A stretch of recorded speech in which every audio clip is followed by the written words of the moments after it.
Johnny and Janie, who are past childhood, are not yet quite grown into manhood and womanhood.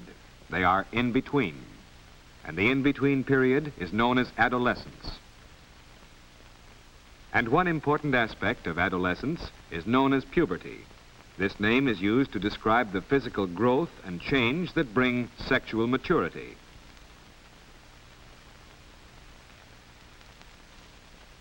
Let's see how puberty affects Johnny.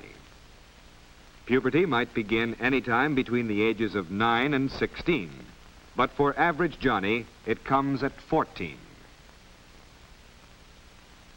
Puberty begins with a change in the functioning of certain endocrine glands or glands of internal secretion. Here's how. The pituitary gland at the base of the brain, which controls growth, begins to secrete in great quantity the growth hormone.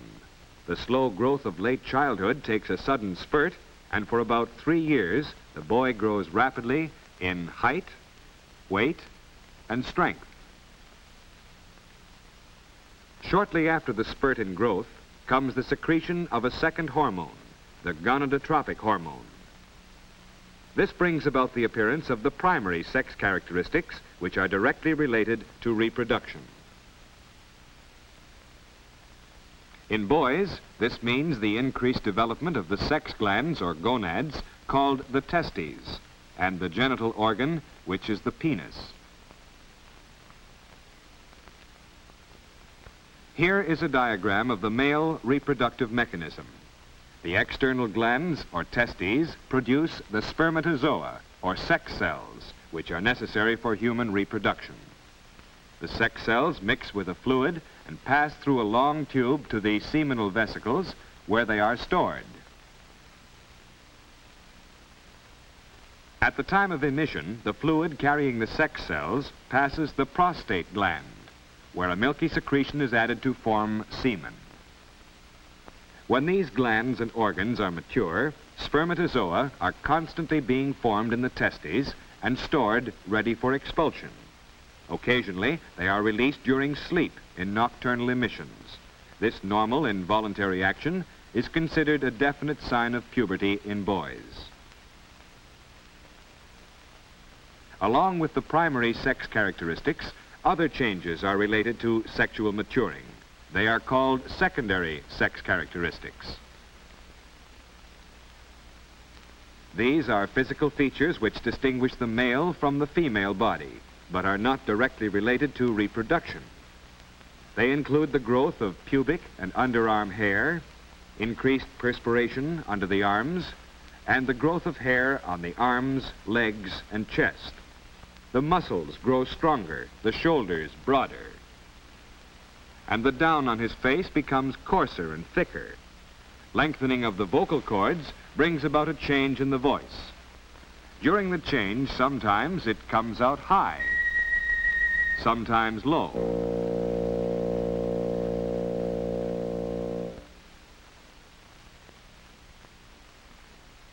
Let's review the changes that took place for Johnny during puberty. At about 14, he took a sudden growth spurt.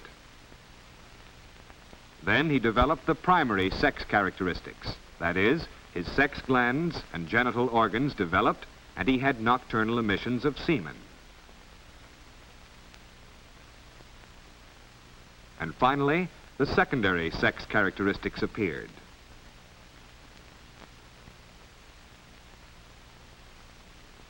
Now that all this has happened to our Johnny, he is very close to being a man. Let's see what happened to Janie during puberty. Here she is at age 10. She is an average girl, just as Johnny is an average boy. In girls, puberty is preceded for a year or so by increased secretion of the growth hormone from the pituitary gland. And for about 2 years, Janie grows rapidly. Actual puberty begins at about 13, usually a year earlier than it does in boys. At this time, the sex or gonadotropic hormone is secreted in greater quantities, and the sex glands and organs develop rapidly. Since these are all internal organs in girls, their rapid development may cause the stomach to protrude. The pubescent girl is usually very self-conscious about this. These are Janie's primary sex characteristics. Here is a diagram of the fully developed female reproductive mechanism. The ovaries are female sex glands in which the reproductive eggs, or ova, are developed. The fallopian tubes form the passage through which the mature ovum passes to the uterus, or womb. The vagina provides a passage from the uterus to the outside of the body.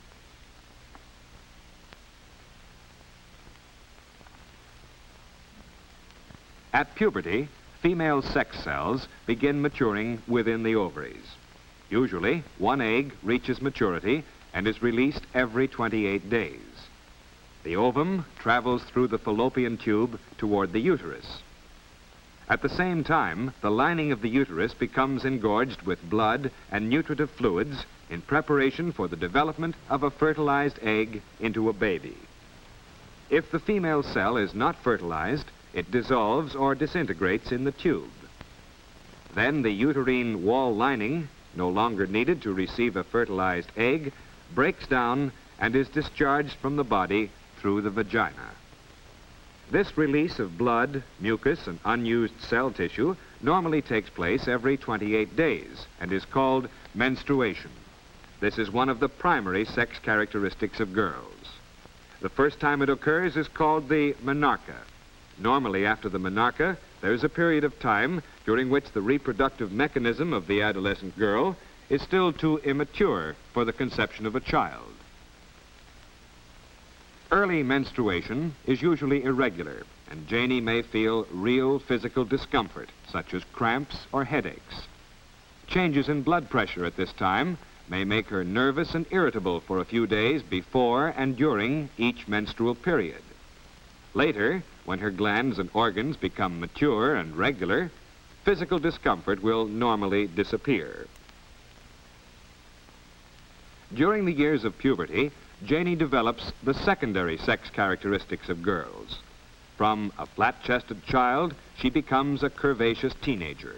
Her breasts fill out and her hips grow rounder and broader. Pubic and underarm hair grows. The texture of the skin changes slightly, and the tone and quality of the voice becomes lower and more melodious.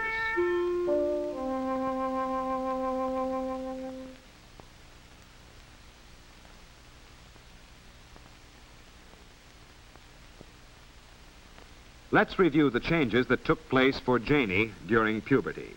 First, between 10 and 12, there was the sudden growth spurt. Then the primary sex characteristics developed, that is, her sex glands and genital organs developed, and menstruation began.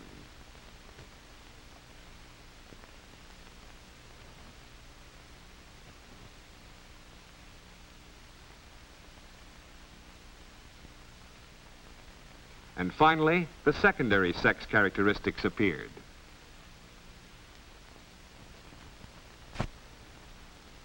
Now Janie is a normal teenager because along with these developments, the functioning of her endocrine glands has been normal.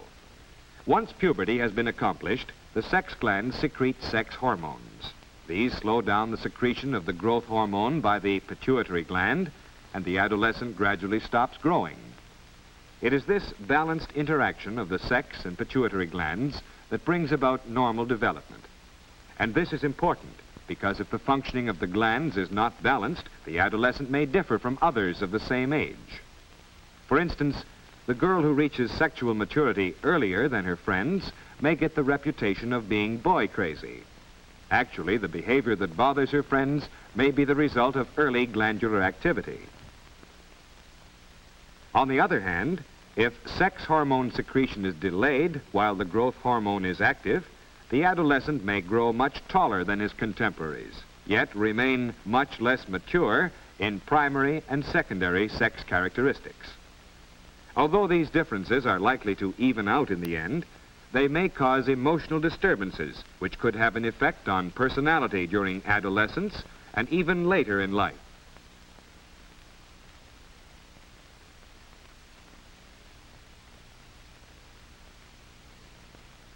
Johnny's glandular balance has been normal, but the rapid growth of his muscles gives him a great need for activity, both organized and unorganized, which gives him a feeling of strength and achievement.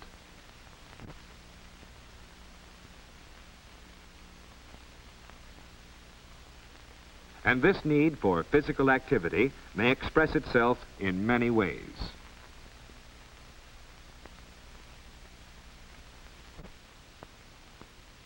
Another aspect of normal growth is nervous tension, which makes Johnny restless. He may twitch and squirm when he tries to sit still. Adolescents just can't sit still for too long. His bones are growing too, but not as fast as his muscles, and this new ratio of bone to muscles upsets his coordination. This embarrasses him just when he is trying his best to be grown up.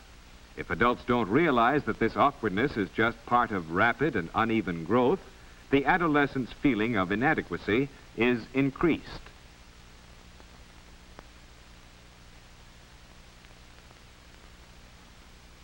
And Janie has problems too. Blemishes on her skin are a source of great unhappiness. They develop when the oil-producing glands beneath her skin suddenly become larger and more active at the time of puberty, while the ducts leading to the surface of the skin remain disproportionately small. The resulting congestion causes blackheads and pimples.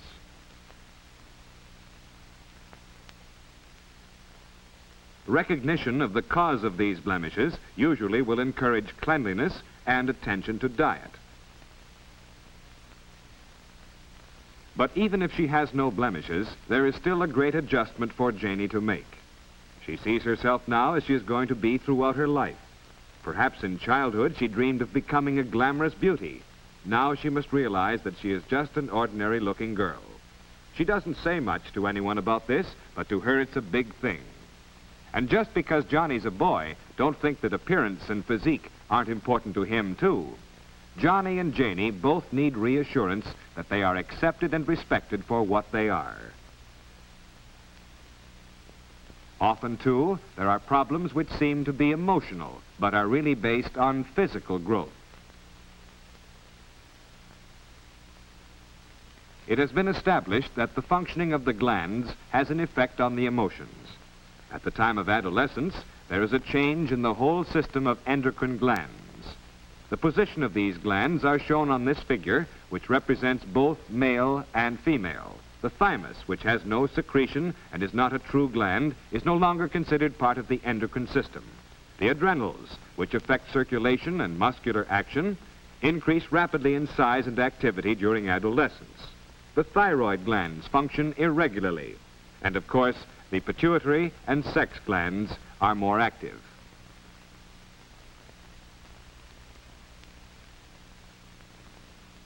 This gradual and irregular readjustment of the glandular system is almost certain to make Janie or Johnny nervous, excitable, and a little emotionally unstable.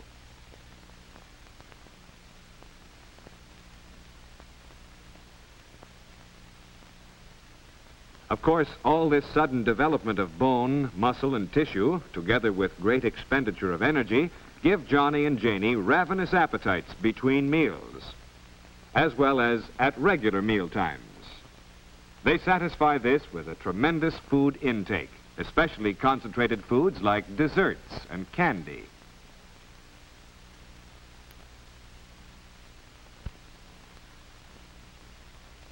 But because of all the physical and emotional stresses and strains, their appetites may be up one day and down the next.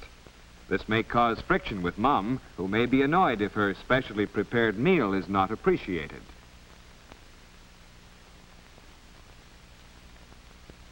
Problems may arise from sudden mental development, too.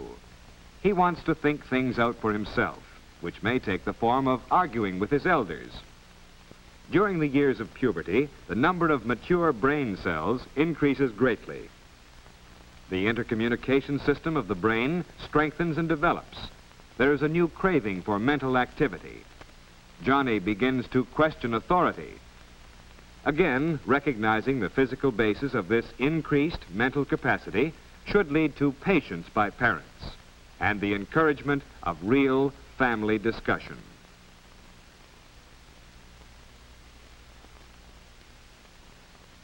We have seen that Johnny and Janie have developed great capacity for activity mentally, emotionally, and physically. They have grown much stronger. And they are able to do many things much better. Besides all this physical growth and activity, there is a sudden expansion of their social horizon. Their relationship with their friends is new and tremendously exciting. They are likely to carry some of their activities to excess.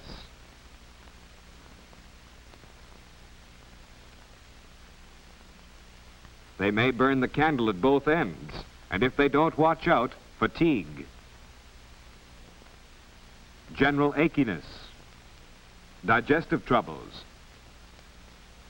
susceptibility to infectious diseases, or even imaginary illness caused by emotional maladjustment may develop. These are common dangers during adolescence, and to guard against them, Johnny and Janie must have enough sleep, lots of fresh air, plenty of nutritious food, and regular medical checkups to make sure that their physical health is good.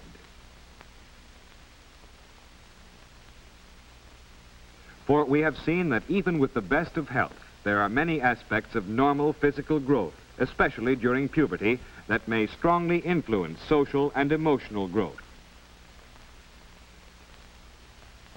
Therefore, each Johnny and each Janie need the sympathy, understanding, and cooperation of parents and teachers to help them through these in-between years that we call the age of puberty.